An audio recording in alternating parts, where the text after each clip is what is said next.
Today is day 16 of me trying to master the art of communication.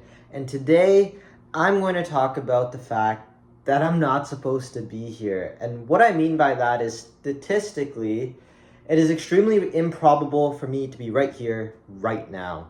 And I talked a little bit about this yesterday, but I want to start off by telling you a story.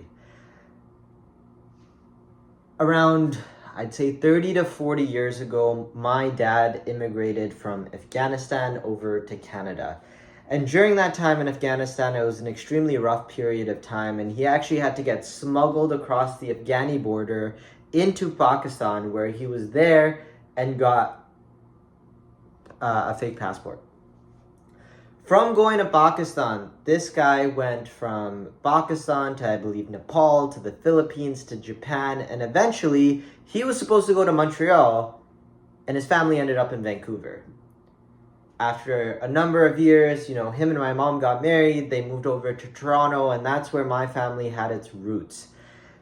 But if they were to leave a few years later, their safety could have been jeopardized. If my dad was born in a slightly different circumstance in Afghanistan where he didn't have the ability to flee, my safety could have been jeopardized. If they hit the flight over to Montreal rather than Vancouver, then I might be in Montreal right now, or I might not even exist. And that is just one story and one domino effect to the fact that I shouldn't even be here right now.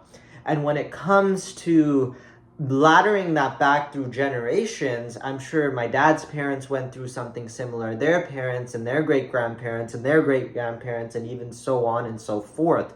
So when I speak to every single person that's listening to this, I'm sure that your generation of family has probably been through something similar, where if something didn't go the right way or someone didn't get lucky, they wouldn't have been there, which means by default, you wouldn't have been here. So what I'm trying to say by all of this is many people talk about the near death experience that they might have went through in their life, and that's their wake-up call to understanding that life is extremely precious and they're extremely lucky to be here.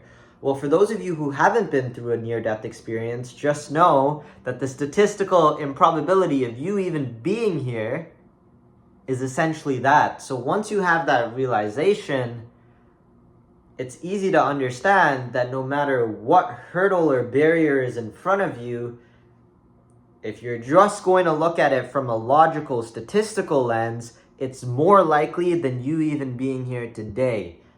And I know for me, that gives me the strength to keep pushing forward, especially when everyone says that I can't get fucking shit done. Thank you.